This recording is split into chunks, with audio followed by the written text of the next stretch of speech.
We want to make some money passively with NFTs, we want to play some staking games, and we're all about that daily yield. In this video, I'm going to show you some of my favorite staking, play to earn, passive income type games. I'll talk a little bit about things like why I like the game, what I think may be unique or interesting with the tokenomics, if I think the passive yield is sustainable or possibly even going to go up in the future, and 4, I might even talk about the current floor price and if I think it's a good time to buy. So let's dive right in. Speaking of diving right in, let's dive all the way down to the bottom of the ocean to find Sea Shanties. This is a staking game with some pretty cool tokenomics, and you're earning the Triton token. As you can see by their Magic Eden, they only have 93 of their total 3,333 piece collection listed. A consistent soundbite that you're going to hear from me in this video is talking about what I think about the team. One thing that I really like about the Sea Shanties team is they're putting a heavy focus on making sure that their Triton token stays stable. Not to nerd out too much into the fine details because that's not what's important in this video, but here's a little bit how they did that. Inside of their token's liquidity pool, they actually controlled the price and made it stay at that stable $1.50 a token by making sure that it wouldn't go up or down, and they would just fund it more with USDC. They wanted to make sure that the ratio always stayed stable at 150. The Sea Shanties NFT currently is sitting at a floor price at about 9 SOL. By holding and staking one of your Sea Shanties, you're going to earn 6.9 Triton per day, which like I said is going to be around that $1.50 mark, which means that holding one NFT is roughly going to give you $10 every single day. If you scroll down on the Sea Shanties website, you're going to be able to see the tokenomics surrounding Triton. Basically, it's all going to go back to the Shill City Capital, whether it's the PET and PFP mint funds, which we'll touch on in 1 second. They're sending 50% of their secondary royalties to Shill City Capital. They're sending 1,400 SOL of the mint funds there. Triton liquidity reserve of 500,000 Triton goes directly to Shill City Capital. The Shill City Mortgage, the Pet Palace, the Phase 3 utilities, the Tide Pool, the Shell Farm, all go back to Shill City Capital. And then separately, they have the Poseidon liquidity pool. Speaking of Pet Palace, they're going to be releasing another round of NFTs. Again, you're going to be able to stake your pets in return for the Triton token. I said that you earn 6.9 Triton per NFT that you hold, but legendary Sea Shanty NFTs actually receive 16.9 Triton. So let's talk about what I would do with this project, which is a perfect time for me to say that this video is not financial advice and this video is just for entertainment purposes only. When I'm looking to invest in staking games, I want to see that the team has a really well thought out tokenomics and they have a team that showed that they can deliver on their promises. We're going to give Sea Shanties 2 green check marks for both of those things. The second project I want to talk about I think is flying a little bit under the radar, and that's Solderland Bunnies. If you check out their website, they say that they are the first gamified NFT staking project in Solana. And the key part about that is the fact that they're the first gamified staking project. The reason that they say this is because it's not just a passively earning game. If you want to earn their Solder token, you're actually going to have to be active and play the game. You're going to have to send your Solderland Bunny NFTs out on missions. I also really like the fact that this team made it so that you don't just earn their in-game token. You can even earn Solana, whitelist spots, or Magic Carrot, which is an in-game item, just by staking their NFT and playing the game. If you check them out at Magic Eden, they only have a floor price sitting around 1.4. This happens a lot with these gamified projects that don't drop with the game ready to go. The team says that the game's going to be ready to play sometime in February. I want to make sure that we do a good job in this video of being able to see things to evaluate future staking projects. Some of the most important things are the team being able to execute, the tokenomics around the project, making sure that they don't only just create a bunch of supply, but they also destroy part of the tokens, making a fun, interesting, and unique game, giving you something very valuable to work towards inside the game, and the ability to innovate, make sure the game doesn't get stale, and continue to add new wrinkles. One thing I like about Solderland right here is that they have the Solderland power calculation. You can stake up to 10 Solderland NFTs, and the amount of staked NFT is going to give you a power multiplier. Again, I'm going to be super transparent in this video, even though it's not financial advice, but I'm going to show you exactly how I think about a project and evaluate it, and if I think it's a good time for me to buy. So for Solderland Bunnies, one thing that they're doing bad is I don't like when teams launch without having their game ready. I do think they have a pretty good idea of gamifying the NFT and making it different enough to make it interesting. So at 1.4 right now on Magic Eden, this actually might be a buy for me. But again, one of the main things that I focus on is by day one, they come out with something ready for me to play.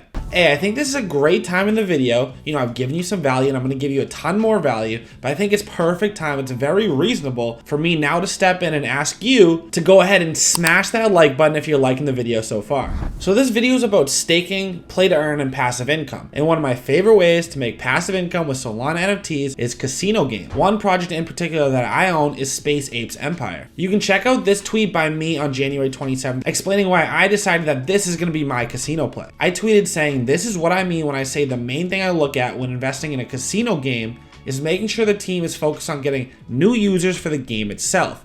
More players equals more revenue share as a holder. Find teams focused on bringing in and incentivizing new players. The reason I said that is because they tweeted this. You've never played Plinko before, which is their casino front-end game, which we'll get into. You might want to get started. The top 5 players with the highest volume in our Plinko game will share 50% royalties with our team. That means each time a Space Ape is sold, you will earn royalties on the dollar. Again, I really want this to be the most educational video in terms of helping you decide on your own what to look for in a staking, passive income, play to earn game or project. So when I'm looking to invest in casino games, the 2 things you look for are what's the cut that the house makes, which is you as the NFT holder, and 2, are they doing enough to bring in a ton of new players to spend more money so the revenue cut that you get as the house continues to grow.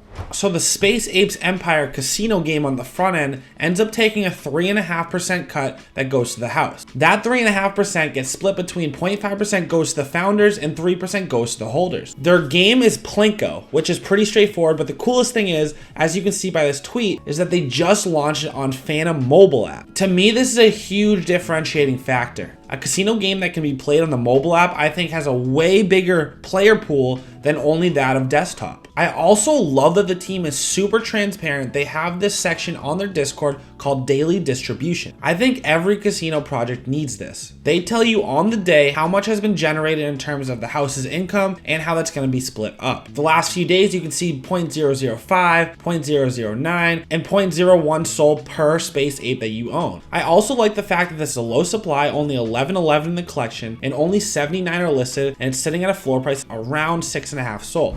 I think we should pay homage to the OGs, the people that kicked off this staking play to earn model with Wolfgame. Yes, Wolfgame is on Ethereum. I know that most of my videos only talk about Solana projects, but I just love NFTs. I love making money passively, and Wolfgame has made money for holders better than almost any other game or project that's come out. The reason I say they've been one of the most successful games is not only is their WOL token currently sitting around 30 cents per, but they also have a floor on their wolves of almost 7.5 Ethereum, or just 20,000 USD. There's a lot of really cool and well thought out mechanics inside the Wolfgame game. But to break it down as basic as possible is that you have wolves and you have sheep.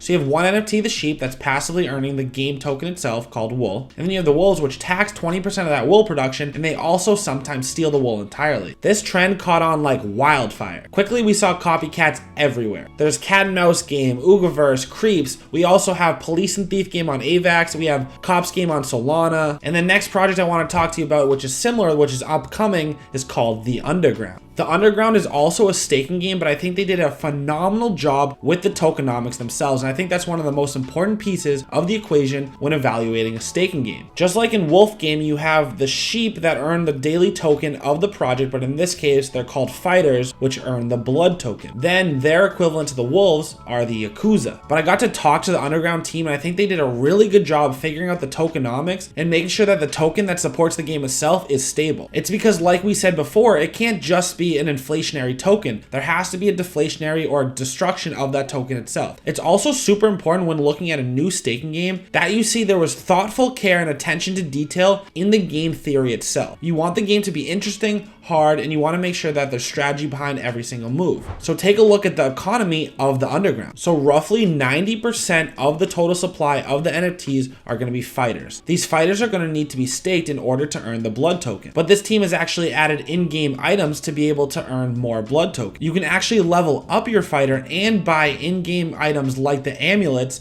to further increase the amount of blood that you can produce. The blood token supply stays low because then you're incentivized to burn it for things like amulets and then eventually gold. Gold is the governance token of the entire thing and costs 1 million blood. Similar to your fighters leveling up, the Yakuza that tax the fighters and earn that blood just from stealing it from them and taxing them, higher level Yakuza also collect more blood. If you go on their website, you see one of my favorite things when it comes to these games, and it's that round 1 Fight Club opens on the day of mint. You can stake your fighters and Yakuza to earn blood immediately. If you're watching my channel, you're probably at least a little bit familiar with Solana, and one main game there that's similar is Cop's game, but here's the thing. Solana as a network right now has a tough time staking and unstaking. I'm sure if you play the game, you've received plenty of error messages when you were trying to stake or unstake your cops or your robbers. The underground is actually going to be on the Avalanche network, which basically has 0 transaction fees and 0 errors staking and unstaking. I think this team did a great job with the tokenomics, making it interesting enough, and most importantly, making sure that this game is going to be ready to play on day 1.